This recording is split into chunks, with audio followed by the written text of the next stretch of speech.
Hello, my name is Yasushi Goto, and I'm here today with Professor Paul Paik. It is my pleasure to welcome you to the discussion on personalized therapy for non-small cell lung cancer, biomarker testing, treatment and management in the presence of MET alterations. The first topic we will discuss is the evolving landscape on biomarker testing in advanced non-small cell lung cancer. So this is a recommendation for biomarker testing. In the NCCN guidelines, they're recommending to test all the EGFR, ALK, ROS1, BRAF, PD-L1, MET, exon 40 skipping, and so on. However, at this moment, the pan-Asian guideline is now showing that recommended for the biomarker testing is limited to EGFR, ALK, ROS1, BRAF, and PD-L1. So now I would like to turn to Professor Paik to answer some pre-submitted questions from our audience. Should we be testing beyond the minimum recommended oncogenic drivers in non-small cell lung cancer? How do different factors affect this decision, such as reimbursement and clinical effectiveness? I think the answer to that question has a historic context, but also a regional context. If you asked this question to me about 10 years ago, then I would say as an academician, absolutely we should be testing for more beyond the minimum data set, because at the time the minimum data set for testing really centered on EGFR alterations and ALK alterations. Sometimes KRAS is kind of way of excluding these cases. And we did know that there were other targets that were being tested for from an investigational standpoint. And so it was important for us to be able to do testing beyond that kind of minimum scope. It's different right now, historically, because we have 9 targets to test for, and that's already quite a lot of targets to test for that all have paired targeted therapy options. And so right now, there really is no practical clinical need to test beyond the minimum data set, at least in the United States. And you add on top of that the requirement for PD-L1 TPS, and actually the issue is quite the opposite, that from a tissue resource utilization standpoint, we might not have enough tissue to do all of the testing that we need to do. That's the case in the United States, but I am cognizant of the fact that testing protocols are different depending on where you end up practicing. And so I'm curious, Dr. Goto, in Japan, what that question looks like for minimum testing. Yeah. In Japan, we're fortunate that we can use any of the treatment we have just mentioned, such as outside of EGFR, ALK, we can now use ROS1, BRAF, RET, KRAS, and so on. So because it is reimbursed, we also try to test all the test gene which we have the treatment. So I think the reimbursement and clinical effectiveness is very important, because in some countries, if it's not reimbursed for the treatment, it is very difficult for the physicians to ask for the patients to test them, because we don't have any way to treat.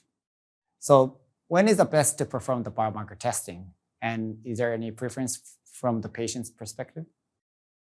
So the best time to test for these biomarkers is really at the time of diagnostic. And hopefully we all get to the point where this becomes kind of automatic, because there are delays that can happen after biopsy in terms of processing the tissue and even finding the tissue, for that matter, for testing if it's been some amount of time.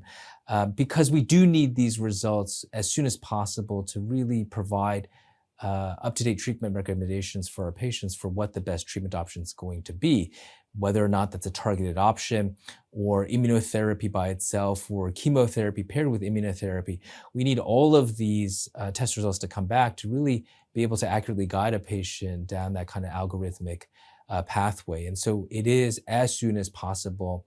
And whether or not, as we'll discuss later, that's with a tissue biopsy or increasingly with a liquid biopsy, that is another approach that we can utilize. From a patient standpoint, testing is also, I think, best done right at the beginning. And it's increasingly with that understanding that patients are more willing to undergo rebiopsy, for example, if we do need material for testing, or undergoing a liquid biopsy if we need test results that are faster. Of course, that preference butts up against their clinical situation. If a patient is highly symptomatic from their disease and we cannot wait for biomarker test results to come back, then we just need to start treatment.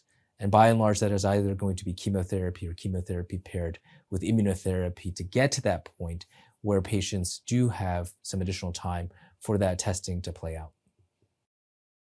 Thank you. I think there is many options for the treatment in non-small cell lung cancer right now, so it is more and more important to test all the testing we can so the patients can receive the best treatment in the first line setting. Thank you for joining us. We hope this was applicable to your practice. Next, Professor Paik will discuss MET exon 14 skipping mutations in non-small cell lung cancer.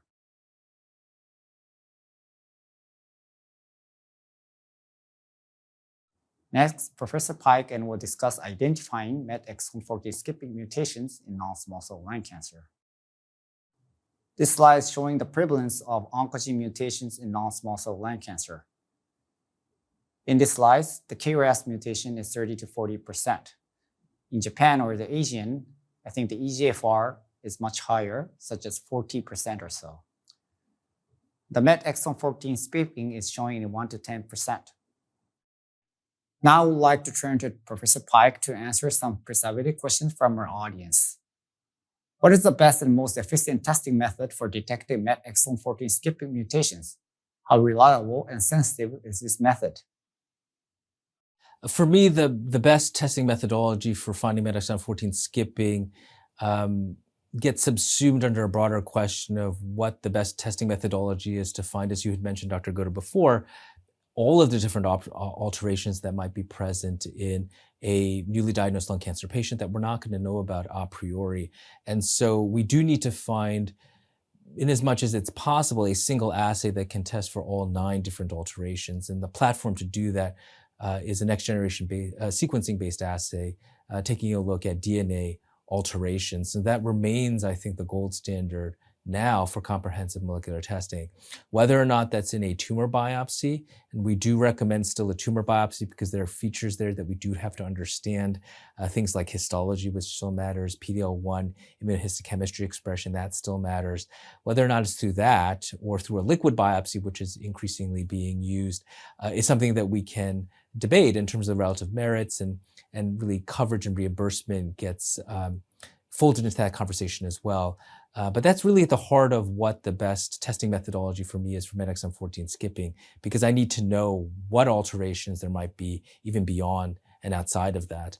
In terms of sensitivity and specificity, these specificity for NGS is quite good. If the alteration's there, then it's there. It's sort of true. Sensitivity is also quite good nowadays because of the read depth for next generation sequencing. But it's important to note that this is directly proportional to the tumor purity of the biopsy, if it's a tissue biopsy, because if the tumor content of that biopsy is very low, less than 10%, for example, and most of it is stromal, then the sensitivity is going to be diminished just because there aren't a lot of cancer cells. And of course, that's the reason why liquid biopsy has sensitivity issues, because this is circulating tumor DNA. If there's not a lot of tumor DNA that's in the blood, then a negative might well be a false negative. And so generally speaking, quite specific tests, sensitivity in general is quite good, but this will depend on some of the features of the biopsy that are present. So actually, how often do you do the liquid biopsy for your patients right now? So in the United States, liquid biopsy is increasingly being used at the time of diagnosis. And one of the strategies that my colleagues and I employ both here at Memorial Sloan Kettering, but also in speaking to colleagues across the country that they use at their centers, is actually to order both. And whatever comes back first is what they'll go with, basically. Now, that is understandably a position of luxury, because we still have not really generally bumped into reimbursement issues with that approach. But that's going to be different depending on the region. So I wonder, Dr. Goto, what that situation is like for you in terms of being able to use liquid biopsy in Japan. Exactly. I believe that both testing is very useful. And then if we can try to do it both at once. But unfortunately in Japan, because of reimbursement issue, we cannot test at the same time. We should do liquid biopsy or tissue biopsy at the time of diagnosis. We have another chance of doing testing after the standard of care, but not at the at the time of diagnosis. So that's the problem we have. How about the companion diagnostic in the US? So in the United States, companion diagnostics by and large are not being used. It's understandable that clinical trials would utilize these things, but as I had mentioned in the first question, what we're looking for at the time of diagnosis is broader than just what the companion diagnostic is looking for. So the classic companion diagnostic example in the United States would be the Scorpion Arms assay for EGFR T790M in the acquired resistance setting for first generation EGFR TKIs for the use of osimertinib. But the problem with that is that it only tests for T790M. And nowadays, for example, we need to know much more. For example, MET amplification. And that applies also in the first line setting. We need to know more than just if there's a MET exon 14 skipping alteration or a HER2 exon 20 insertion. We need to know if any of those 9 targets is present. So from a practical standpoint, companion diagnostics are not terribly useful. It's also a lot to ask different pathology laboratories to gear up to do these specific assays if they're not already set up to do that. It's a workflow issue, it's a resource utilization issue, it's a cost issue. And so that's kind of the lay of the land for companion diagnostics in the US. I don't know if that's the case though for Japan, if there are other considerations. Yes, that's a big problem in Japan that strictly speaking, we have to do the companion diagnostic to do the treatment for each drug. But that is not convenient. We have to change our minds, but right now we're facing those problems. Thank you for joining us. We hope this was applicable to your practice. Next, we'll be discussing targeting MET exon 40 skip mutations in advanced non-small cell lung cancer.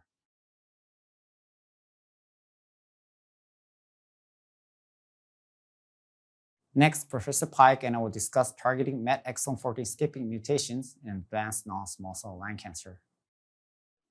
So this is the mechanism of action of inhibitors. We have several agents for targeting MET exon 14 skipping mutation. Now I would like to turn to Professor Paik to answer some pre-submitted questions from our audience. What can we learn from latest clinical research for MET inhibitors for patients with MET exon 40 skipping mutations regarding the clinical trial endpoints, efficacy, in comparison with other therapies such as chemo or the IOs?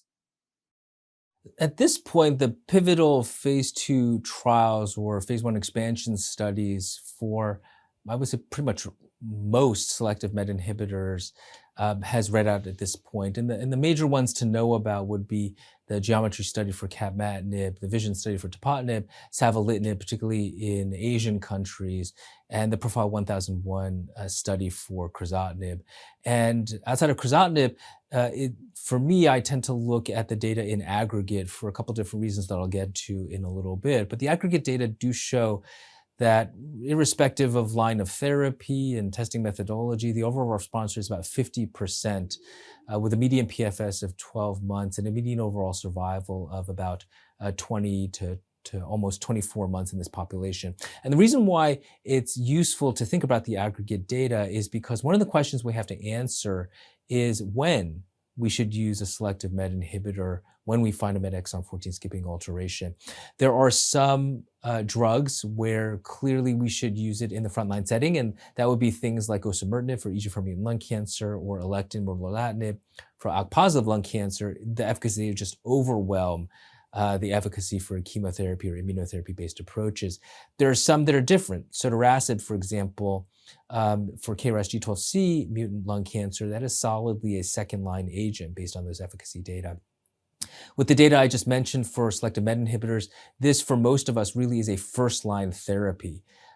It's also a first-line therapy because we know that in this elderly population, tolerability for chemotherapy-based approaches is going to be blunted. We also know that their ability to receive a second-line option after first-line therapy goes down quite dramatically compared to younger populations. And so we really do need to try to find out what the best treatment option is going to be able to employ in the upfront setting. We can borrow an insight into how these patients do from other data series like the Ipsos study where investigators had treated elderly performance status impaired patients with single agent chemotherapy or single agent immunotherapy. And there, the vast majority of patients could not receive a second line agent after first line therapy. And the median overall survival in that population was 8 to 10 months. Now, 8 to 10 months is a far cry from the 20 to 24 months we see with selective MET inhibitors. And so, again, this is why the NCCN guidelines, for example, recommends using a selective MET inhibitor in the upfront setting. So what is your idea about the similarities and differences in the MET inhibitors? Like with all cross-trial comparisons, we shouldn't do these things, but we do them anyway. I will reference some of these matching adjusted indirect comparisons that have been done in this space. I've been co-author on one of these studies, and MAIC has been a tool that's been used to try to get a better sense of what cross-trial comparisons look like. But I think for me, they are more similar than they are different for the selective MET inhibitors. This has really been borne out as time has gone on, where the similarities include improved efficacy in the upfront setting versus the later line setting for capmatinib, antipatinib, and savolitinib, and similarities in terms of the range of overall response rates that we see, which hover between really 45 to 60 +% depending on line of therapy, and also for the median overall survival data that I had mentioned, approaching 2 years for this class of medication. The other reason why we have to be careful is because there are some differences that are important to note in the way that the trials were executed. The VISION study, for example, allowed patients to go on who had MET exon 14 skipping detected by liquid biopsy. And we do think, based on some subset analyses, that patients who have alterations found by liquid biopsy have a poor prognosis. These patients just are more symptomatic, they have higher burden of disease, and their, as a result, natural history may be worse. And so it is a bit of an apples to oranges comparison to take a look at this cohort, either individually or when combined in a tissue biopsy cohort with a study that just enrolled patients by tissue biopsy. And so that's why, for me, the similarities really outweigh the differences. Outside of something like crizotinib and Profile 1001, which we know is a dirtier kinase, there the efficacy really do seem to be blunted compared to the selective MET inhibitors, which is why the selective MET inhibitors really are the de facto standard if you're going to end up giving one of these drugs in a patient with MET exon 14 skipping. Thank you for joining us, and to Professor Paik for this interesting discussion on personalized therapy for non-small cell lung cancer, biomarker testing, treatment, and management in the presence of MET alterations. In part 2, Professor Paik will discuss the emerging mechanism of resistance to targeted treatment in advanced non-small cell lung cancer and the role of MET amplification in the post-EGFR TKI setting.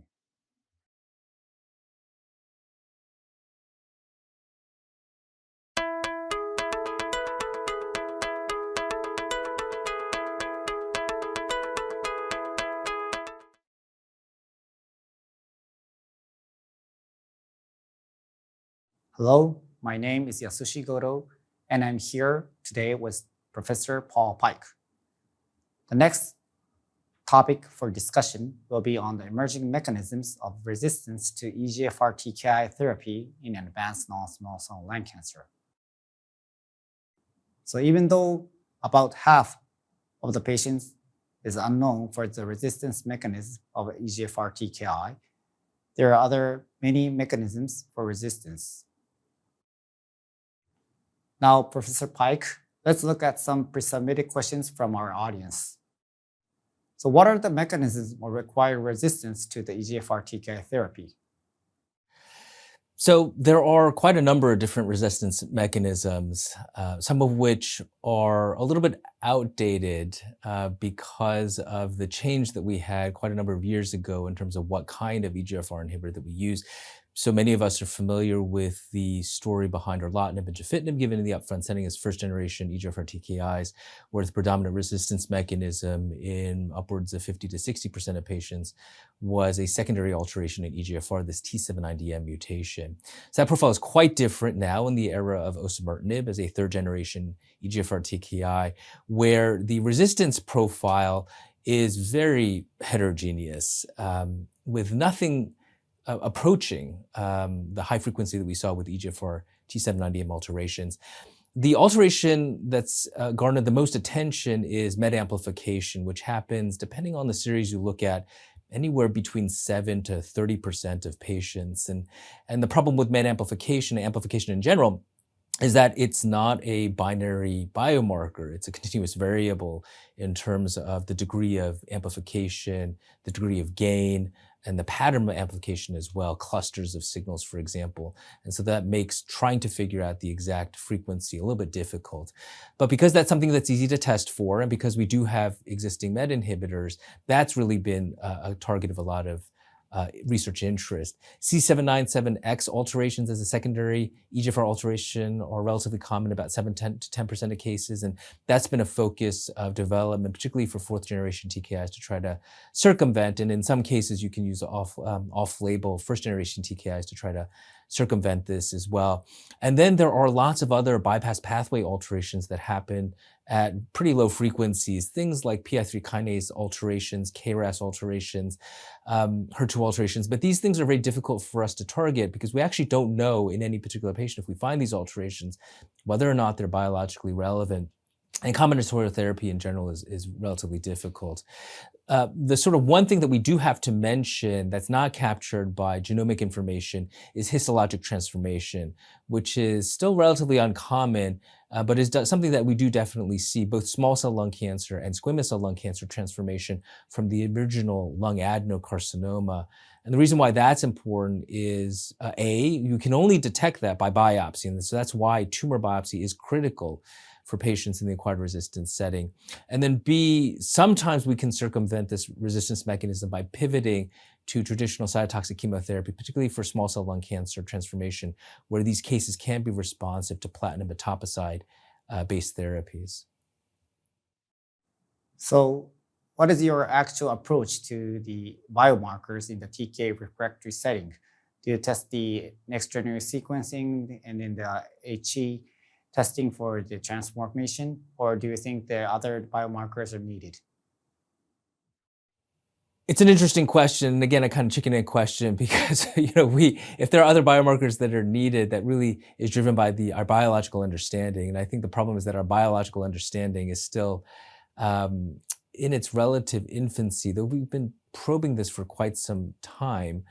And so next generation sequencing is still the mainstay to try to find those alterations that I just spoke about, largely through the lens of research purposes, to be able to gain information, to try to figure out exactly how to circumvent some of these alterations.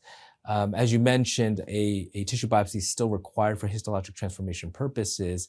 I think the novel biomarkers will have to wait based on what kinds of biological information we have, or based on other therapies that we'll talk about later that are potentially interesting, things like ADCs, for example, which are increasingly coming to a fore in all lung cancer cases, but also in EGFR-mutant lung cancer, things like patritumab, deruxtecan, TROP2 inhibition.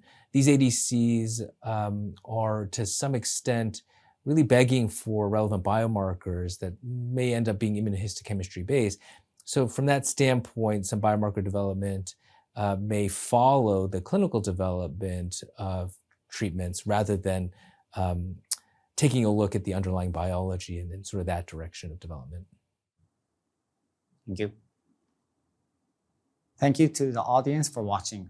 Next, Professor Paik and I will discuss targeted MET amplification in advanced non-small cell lung cancer and optimizing outcomes for patients.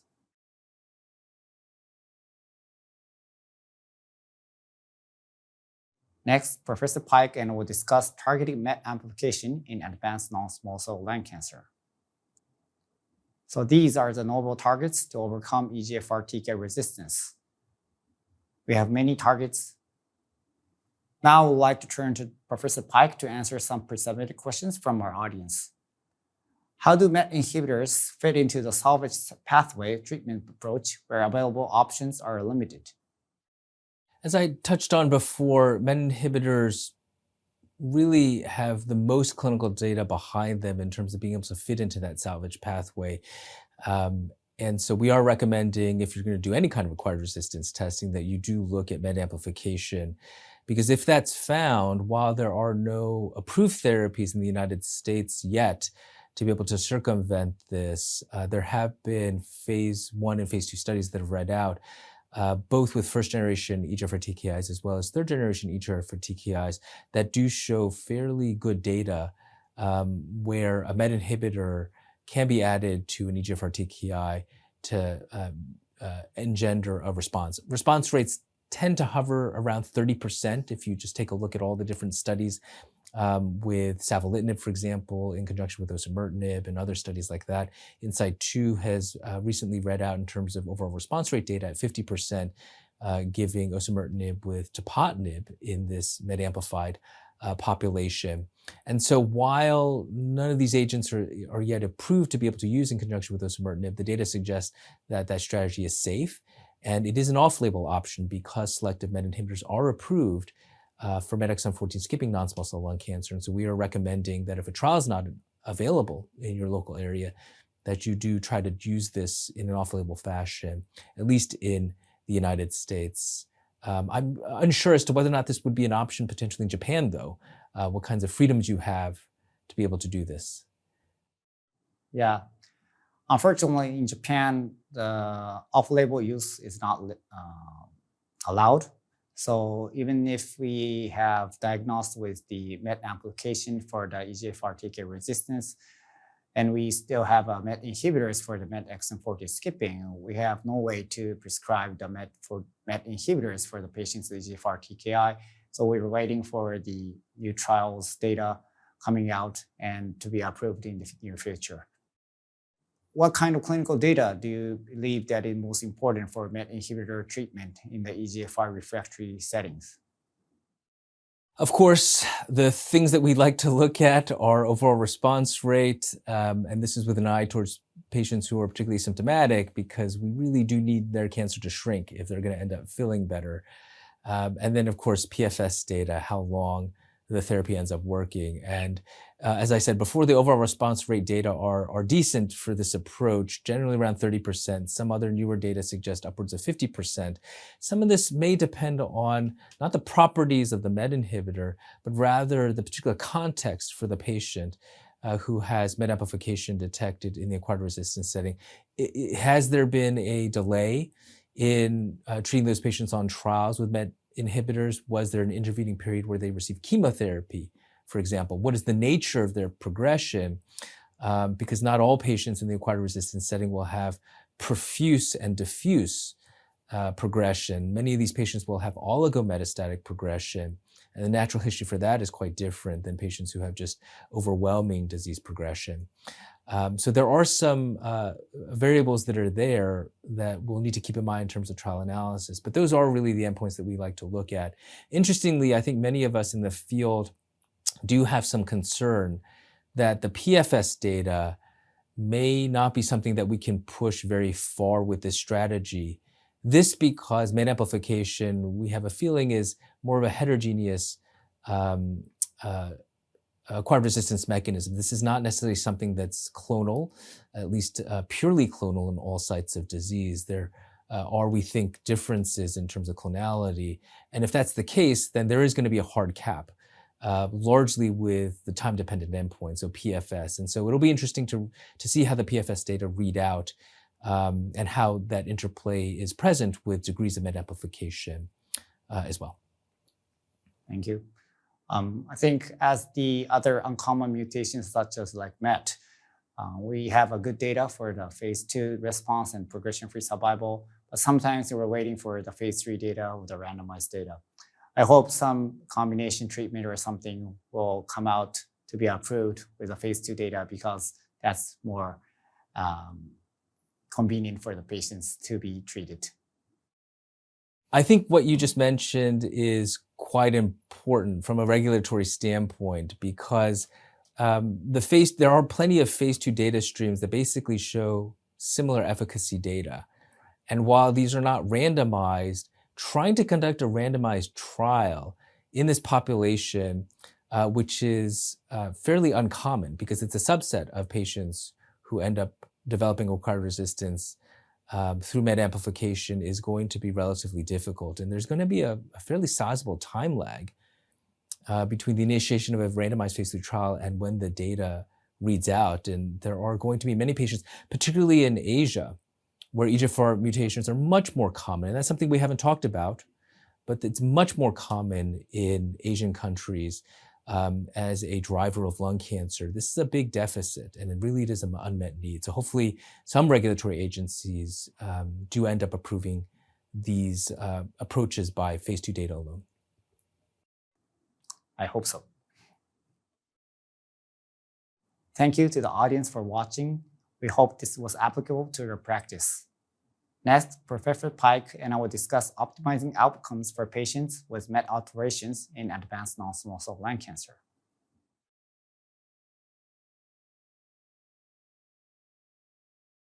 Next, Professor Paik and I will discuss optimizing outcomes for patients with MET alterations in advanced non-small cell lung cancer.